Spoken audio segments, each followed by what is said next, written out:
there is an effect in your brainwaves when you lock your attention on something. That lock is established by mindfulness, and then it can be continued in work, provided you only do one thing at a time, sequential unitasking. You can maintain this locking of your brainwaves onto the task at hand. That's called theta locking or theta phase coupling. So there's a real thing. You really want to get your brain to a certain point in mindfulness, and then you transfer it to the task and do it through each task step by step. Before we get started, if you enjoy these episodes, you might want to check out more at OptimalWork.com.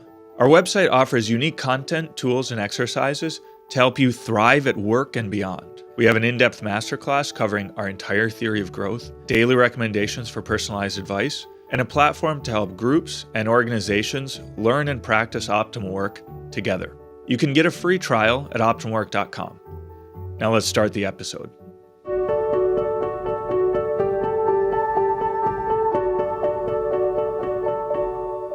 Hey, this is Sharif here with another episode of the Optimal Work podcast, joined by Dr. Kevin Majors. Kevin, good to be back here with you. Hey, Sharif, great to be back. Yeah, Kevin. Well, as you know, we recently changed the name of the podcast from the Golden Hour to the Optimal Work podcast, and I thought it would be fitting that we do here an episode on the Golden Hour, the key practice of optimal work. It is fitting, exactly. Kind of an homage. The problem with the old title was that it wasn't that searchable. Yeah. And then people would look up Optimal Work podcast and wouldn't find it. And then because Golden Hour can mean many things. Yeah. So for photography or neurology, they'll have these golden hours. So yeah. Yeah. And there's a famous song called The Golden Hour, which we didn't want. We wanted people to listen to our podcast instead. So yeah, and so the song. So it was due. But it's also perfect then that we discuss what is the golden hour since we got rid of the title. Exactly. We don't want people to forget the concept. Exactly. So, well, yeah, maybe we just start with that. What is a golden hour? I guess in my mind, it's just briefly an hour of work or a time of work. Doesn't have to be exactly an hour, where in advance of starting the work, of diving in, you deliberately prepare your mind to do your best work. That's kind of the essence of it. Am I right? Yeah, that's right. So in that sense, it's any work that you deliberately shape in advance, but work with a definite time limit. Okay, yeah. So that's a key part, that it has to have a time limit, and that you're setting in advance.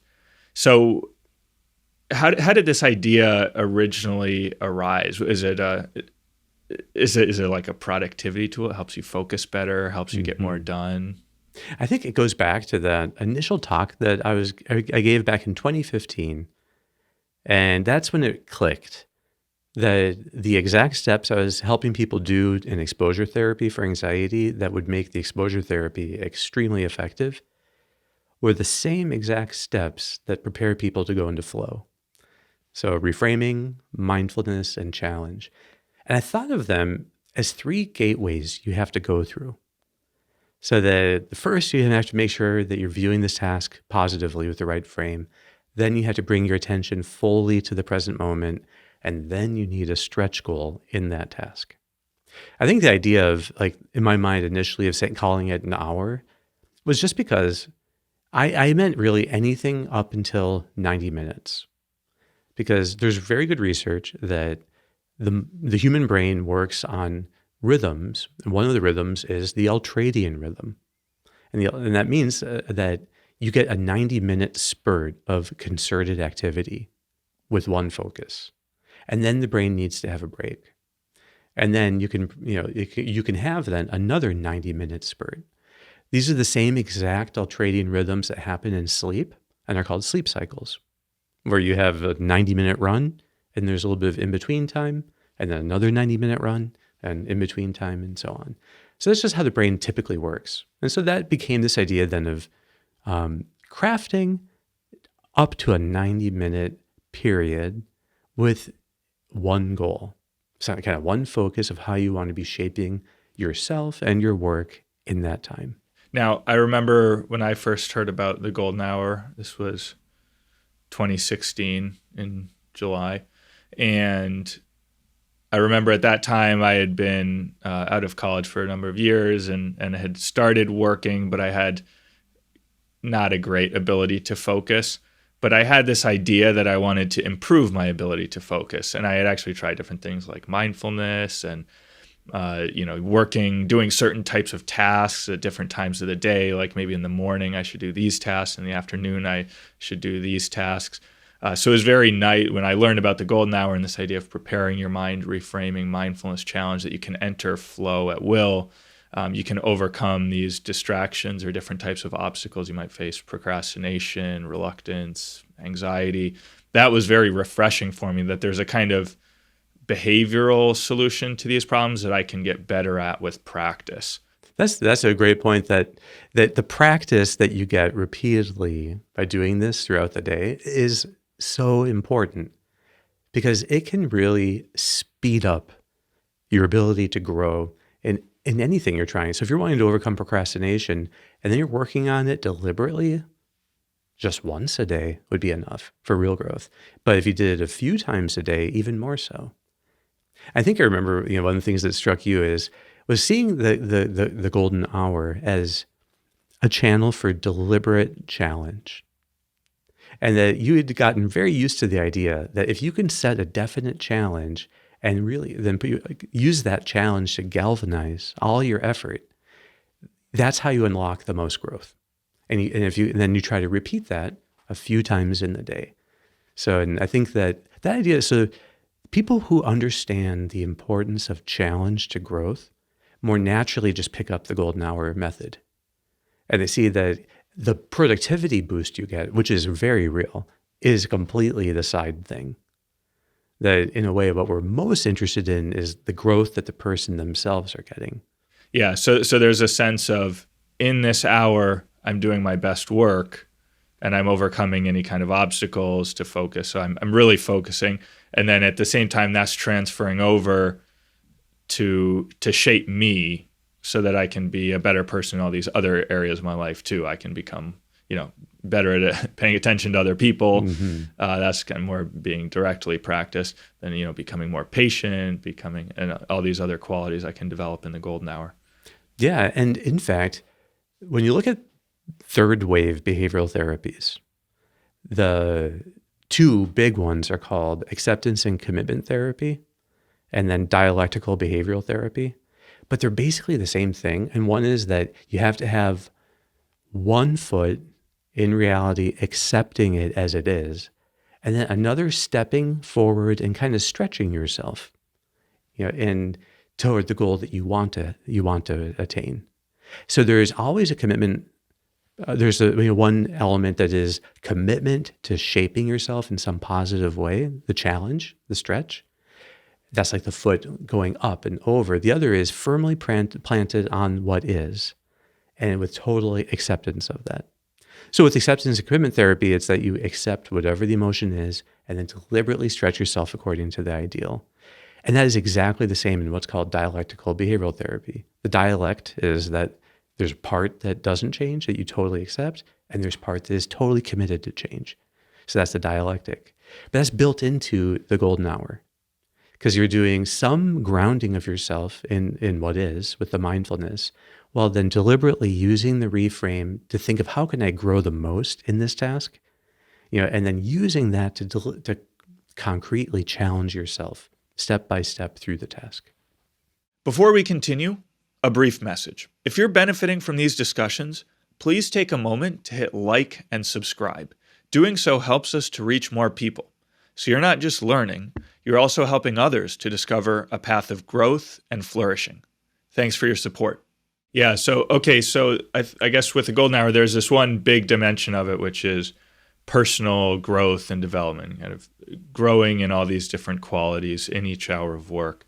And then maybe that's like one side of the coin. And then the flip side is approaching your work in new and better ways. So developing creative strategies so that you can get more traction and do the work better. So I wonder if you could just speak to the relationship between those two, sides of the coin, I guess. Yeah. So in a way, what we're talking about is approaching your work by first strategizing clearly in your mind, what's the goal you're trying to attain? And then what are the steps you're taking to get there? So not all work allows for steps. So we can talk about that later. But you always need some goal that you're going to be strategizing attaining in this next period. And it could be anything. It could be even home with family, an hour spent with your family. But what's the goal you're going to use? So you need the right kind of goal to form. That's like part of strategizing, is coming up with the right goal. So a good strategy has to have the best goal and then the best steps to attain it, or at least that's what it's working towards, because you can't be perfectly best. Well, the idea then is, what is the right goal for a time of work? Is it something that's in the work itself, a quality that's in the work, so that the work be, I don't know, if you're giving a presentation, that it be encouraging, that it have a great sense of clarity to it that's compelling? Yes, you can think of it that way, by thinking of, how do you want to shape your work? What do you want the work to be like? But really, it's even more powerful when you're aiming for inside of yourself those same qualities. Because we become encouraging by producing encouraging work. We become more clear by producing clear work. Whatever quality you want to have in your work, you grow in yourself. So, and that's the difference between then aiming for a growth goal for yourself versus an outcome in the work. The important thing here is that the outcomes follow the process. The outcomes are not always completely in your control. Like, let's say you want to give a very encouraging presentation, but then half the audience doesn't speak your language and the translator didn't show up. Okay. So you're not going to be actually encouraging to them. But as long as you did what you could to truly put as much encouragement in, you actually became more encouraging by doing that.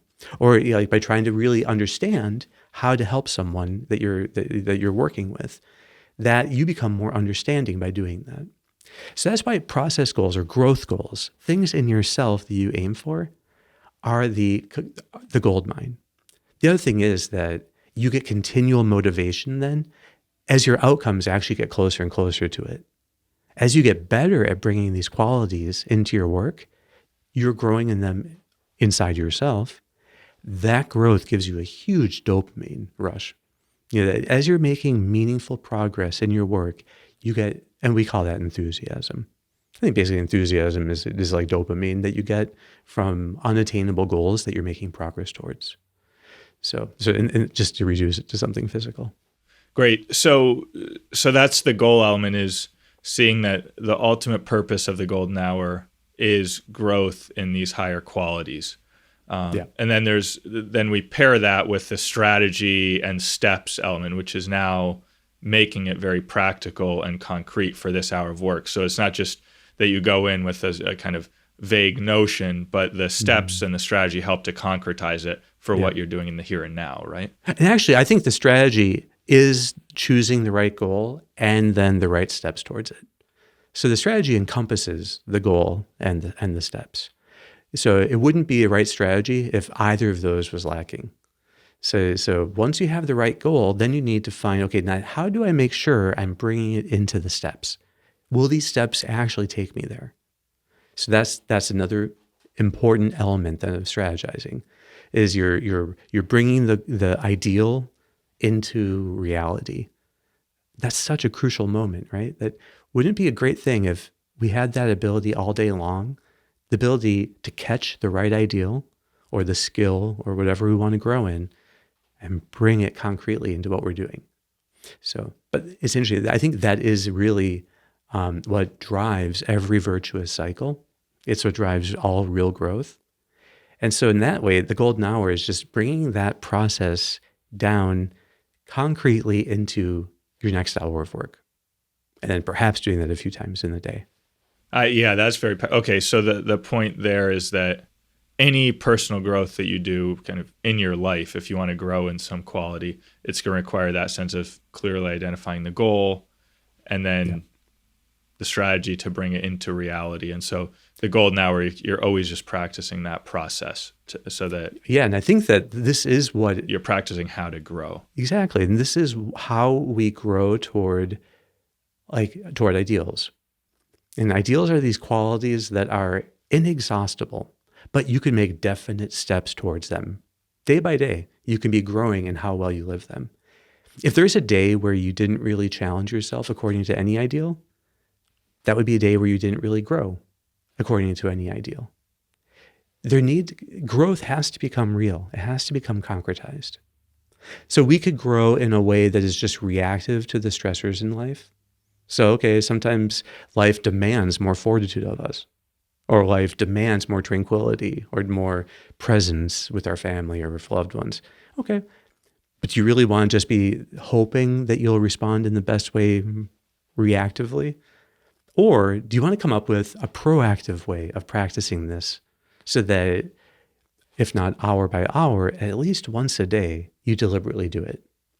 And that was the whole theory of growth that we had, that the golden hour was the method. Because without bringing something down to the level of what you're doing next, it doesn't ever become real. And then we could measure the growth people were doing or attaining by the inventory.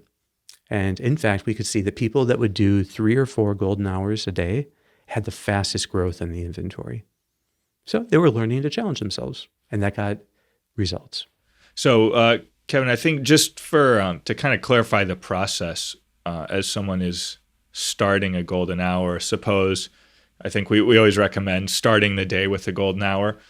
Maybe you get into work or you start studying in the library or whatever it is, kind of lay everything out, and then now you're ready to start a golden hour. So you're kind of starting your day with a sense of growth and ideals and service. We talk about, okay, pick one task to work on, pick the end time. So how long is this golden hour going to be? And then we also talk about setting the perimeter. So kind of, cleaning off your desk, closing unnecessary tabs and so forth to just keep your focus kind of right on the work. Now, okay, once all that is done, we've kind of like put this work on a pedestal. Now we're ready to give it our full attention. We talk about reframing mindfulness challenge, but then you also just introduced the idea of like goals, strategy, steps. So I wonder if we could, just for people, clarify the relationship between those two things. Yeah, so I see the strategizing how you're going to grow in an hour inherently is the reframe. It's just the reframe brought to the level of work.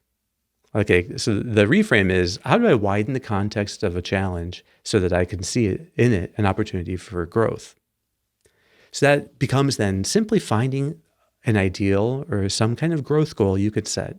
It could be growing in expertise and knowledge of an area. It could be growing and building a skill set.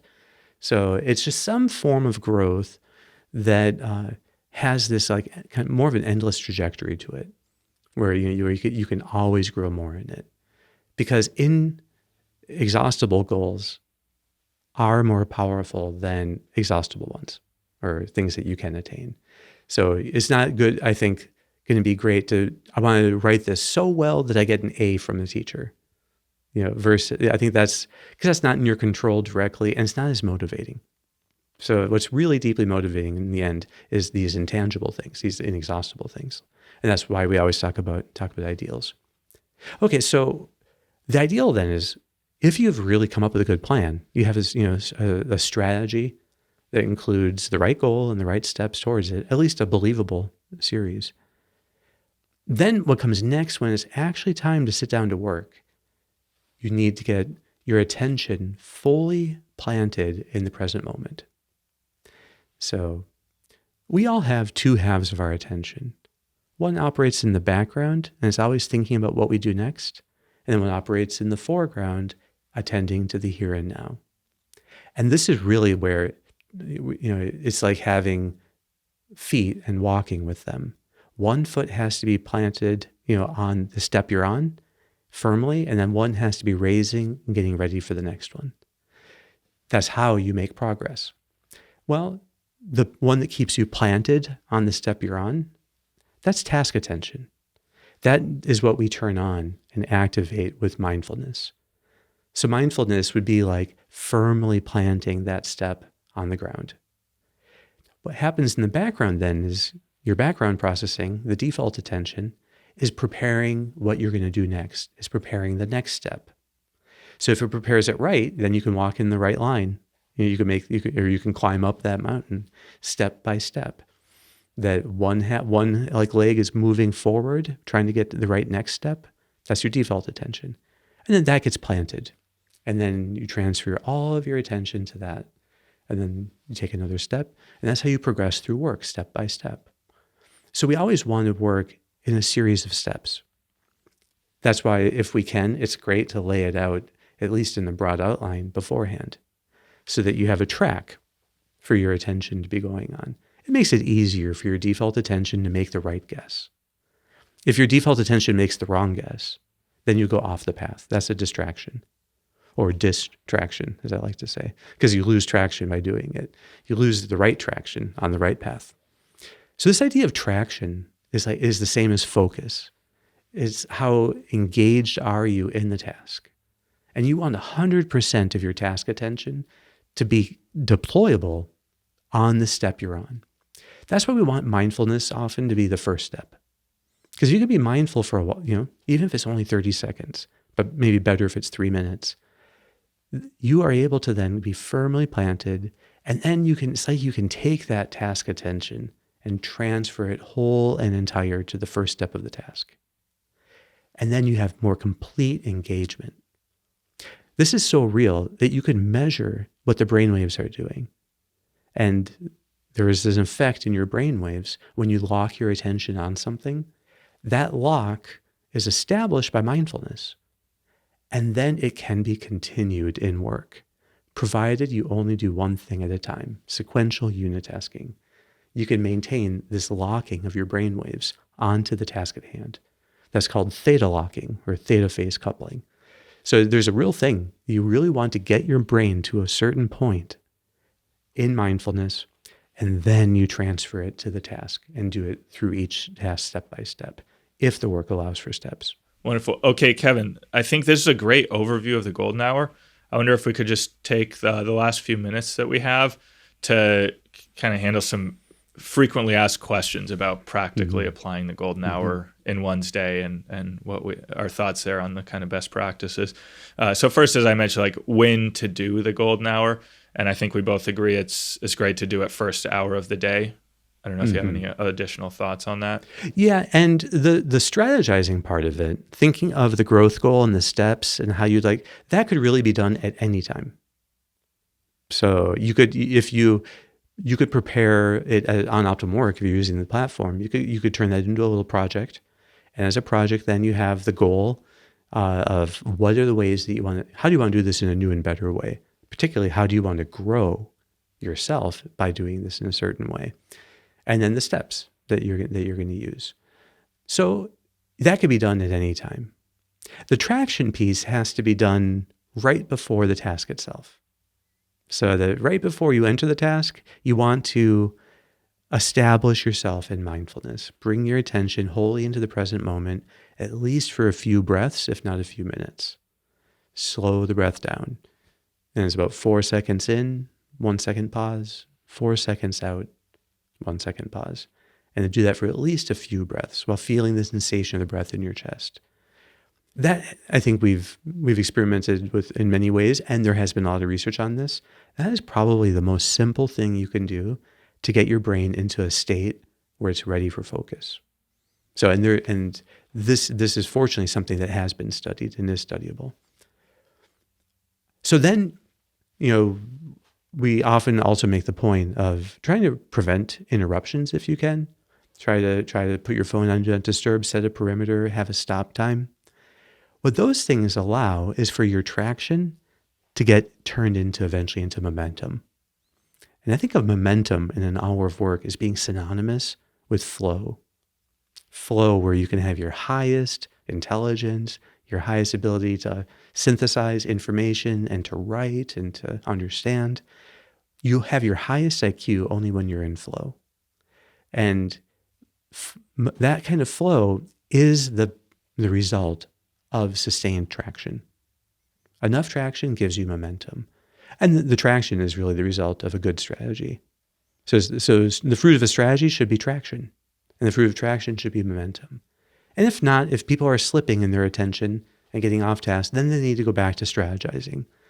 Look again at the goal, look again at the steps, bring their attention momentarily into the present moment, and then relaunch. Wonderful. And then I guess sometimes people might think, okay, their conditions at work don't allow them to do a golden hour or something like that. So I just want to see some kind of cases where, okay, it's not exactly the paradigm golden hour, but they can still make use of the principles to be growing and to turn that, whatever that is. So one is, okay, if you just have a bunch of small kind of items to do, like that have accumulated, you can do a golden hour with that, or something like a golden hour. Are you thinking that it always has to be a kind of bigger task? The tasks don't have to be related to each other. So you can make up a golden hour of tasks that are each 5 minutes long or 10 minutes long or 15 minutes long.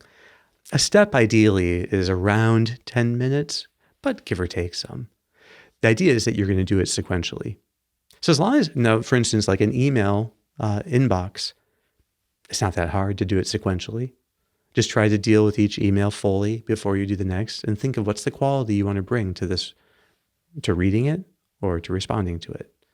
And you can use them, these little micro challenges. So anything that involves computer work or even any kind of housework, as long as you can have the presence of mind to think of how you could do this in a new and better way, to think of what quality you'd like to bring more into it, it just takes a moment. The other thing is that the more practice people get doing golden hours in more ideal circumstances, the easier it is to do them in less ideal circumstances. So it might be that there are parts of your job that just don't lend themselves easily. I could think of, like, say, a surgeon, where part of his work is doing research and writing papers, and for that, it's easy for him to do a golden hour. And then part of it is actually doing trauma cases. And then he would need to, he could still, while he's washing his hands, they have to wash their hands for 30 seconds or a minute or whatever.